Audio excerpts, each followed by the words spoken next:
Okay, so yesterday I posted this video, which was the step-by-step process to apply the Australian PR. Now, it got very good response and people straight away started asking for step 1, which was the eligibility. So I decided to make this video pretty early. I'll provide the link to this video in the description box, or rather let me take you to this video straight away. So guys, this was the video that I was talking about. This was the step-by-step process for applying the permanent residency of Australia. If you haven't watched this video, I'll provide the link in the description box. You can check it out. So over here you can check the first step actually was meant for the checking the eligibility of your visa application, if you're eligible to apply for the PR or not. So over here I'll tell you that the first and the foremost thing which you should check is the minimum points for eligibility are now 65. 5 points got increased on 1st of July. So over here you can see that there are two steps of checking the eligibility. The first one is the occupation check and the second one is the points check. You should check if your occupation is listed in the occupations list, and also you should check the points, how many points you actually score. If you score more than 65, in that case you'll be eligible. Okay, so let's start with the occupation check. So this is the official website of Government of Australia, and I'll provide this link in the description box. Over here they have listed the occupations. So first of all, let's just check these visa subclasses. So if you're applying for permanent residency, I'm talking only in that case, you should concentrate only on 3 visa subclasses: visa subclass 189, 190 and visa subclass 489, which is for state or territory nominated. Okay, so we have to focus only on these 3 visa subclasses. I'll make a separate video on it, so as you can, where I'll explain the benefits of it, the difference between these 3 visa subclasses and what do they actually mean. But for now, you just concentrate on these 3 and make a note in your mind about these 3: 189, 190 and 489. Okay, before we proceed, let me tell you that these occupations listed over here are in the alphabetical order, so you can find your occupation. So what you have to check, let's suppose you are an accountant, so you have to check if you're applying for which visa you're applying for. You should know that, and 189 is over here and 190 is also over here and 489 is also over here. So if in case you are an accountant, in that case you can apply for all the 3 visa subclasses, and your assessing authority would be CAANZ, CPAA or IPA. Similarly, somebody who is an agricultural engineer can also apply for 189, 190 and 489, and his or her application would be assessed by Engineers Australia. So all the occupations are actually listed over here. Anybody who is actually into IT or computers, into software computers, their profile have to go through the ACS, and of course they would be here as well. So 189, 190 and 489. So it's not the case that all these 3 visa subclasses will be there for all the occupations. You have to check for your occupation if it's there or not. So let's suppose somebody who's a database administrator. Again, you have to go through ACS. So this is something in regards to the occupation. You have to check. This is a big list. Of course, you'll definitely find your occupations over here. So you have to find your occupation, you have to check the visa subclass if it is applicable for your occupation or not, and also you have to check the assessing authority. So these 3 points you have to check from this particular page. I'll provide this in the description box. So this was about the occupation check. Now you have to check the points. Okay, so over here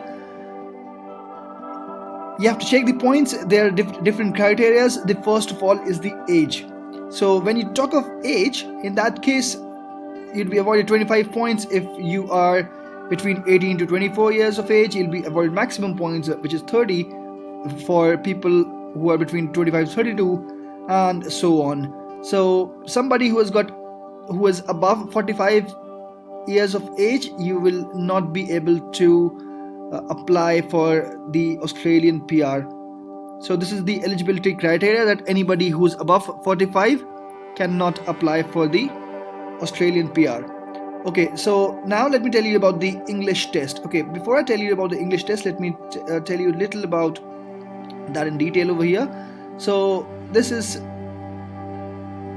you can see there are 5 different tests which you can give: IELTS, PTE Academic, OET, TOEFL, or Cambridge Assessment English, which is also called CAE. So for that, we can check over here.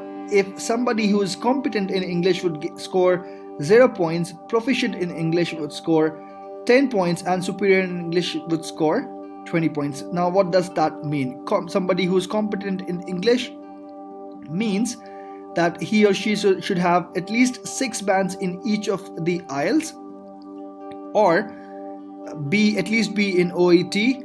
Similarly, this is the score for TOEFL IBT, or at least 50 in PTE Academic, or 169 in CAE. So this is about the competent English, for which you won't score any points. For proficient English, I guess this will be the most common one. You should have at least 7 in each IELTS. This is required for if you want to score 10 points, and this will be valid for 3 years. Please make a note of that. It will be valid for 3 years, and at least be in OET. This is the score for TOEFL IBT, 65 minimum in each components in the PTE Academic, and 185 in CAE in each component. So, and let's see what is superior English. Superior English means you should have 8 bands in each of the section of IELTS. Please make a note that if you have 7.5 in even one of them, you won't score 10 points. So please 20 points. So please make a note of that. Similarly, you should have at least 79 points in each section of PT Academic, or at least 200 points in each section of CAE, and you can check the score for TOEFL IBT as well. So guys, this was about the English. Okay, moving on, you would get points for your skilled work experience outside Australia and in Australia as well. So if you are less than 3 years of age, then you skill experience, then in that case you'll get 0 points. For somebody who's 3 to 4 years would get 5 points. Somebody who is 8 to 10 years would get 15 points. So which means that the more points you have, you would get more. The more work experience you have, you get more points for that. So guys, I'll just point out a small thing over here. Please watch this video until the end. At least all those people who are into ICT, which is anybody who needs to go through ACS, because there'll be a certain points deductions in case of somebody who's going through ACS. I'll just explain the concept to you in the last of this video, so please be with me. Okay, moving on. Anybody who has been there in Australia would of course score more points according to this table. Qualifications, which is the educational qualifications. So if you have a doctorate degree, which is equivalent to an Australian educational standard, in that case you would be getting 20 points. In case of bachelor degree, you would be getting 15 points, and so on. Okay, for Australian study requirement, now this is an interesting one. I tried to search it, and what I found was this, that your course should be registered in this CRICOS website. When I tried searching for it, it was actually not available, so I couldn't get much information about this point in particular.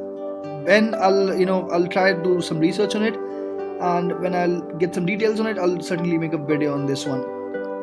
Okay, so let's skip this one for a moment. After this, if you do a master's degree by research or a doctorate degree from an Australian educational institution, so in that case you'll get 5 extra points, which means study in Australia, of course, is given weightage. Now, there are other factors as well, which if you have accredited in a community language, let's see what it does mean. It means that you have been accredited at a paraprofessional level or above for interpreting or translating the languages. Hindi is also there, so if somebody who's a Hindi to English translator or an interpreter would actually get 5 more points, but somebody who's accredited. So 5 extra points for studying in regional Australia. So in case you're thinking of studying in Australia, just make a note of this point as well, that if you study in the regional Australia, then you'll get 5 extra points when you apply for the PR. Now, partner skills qualification, very important point. You would get 5 extra points if your partner is also skilled professional, which means his or her occupation should be listed in over here, and skill assessment should also be done by the should be positive by the assessing authority, whosoever is the assessing authority of his or her occupation. So this was about the partner skills qualification professional year in Australia. Let's see what it is. It means that you should have completed in Australia in the 4 years. Your professional year should be completed in Australia in the 4 years before you're invited to apply for a visa in your nominated occupation or a closely related occupation, completed over a period of at least 12 months and provided by one of these organizations. List is over here. So guys, this was the list, and you can go to this web page over here. I'll provide the link in the description box below. You can go over here and check if in case you meet the 65 points. I'm sure there will be many people who would actually meet this criteria. So in that case, you'd be eligible for applying the permanent residency of Australia.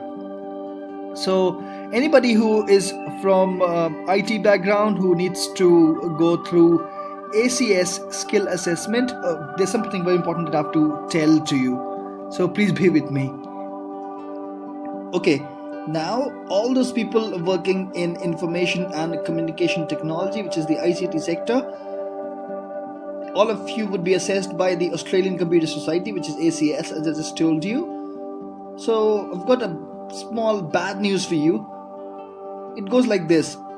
Let's suppose you did your bachelor's in IT or CS. In that case, and you had a work experience of 5 years, in that case actually ACS would deduct 2 years and you would be given points only for 3 years. If you worked for, let's say, 6 years, but your engineering was in non-IT field, in that case your 4 years of your work experience would be deducted and you'd be given only 2 years. So guys, please take a note of it, that in case you haven't studied from IT and you are working in IT, in that case 4 years will be deducted, so you should calculate your points accordingly. ACS says that they deducted to meet the Australian standards. I don't find any logic behind it, but this is how it is. Alright guys, so I'm here in the PDF from the official website of ACS, and if I drag you to the two examples I've mentioned over here, let me just quickly search them.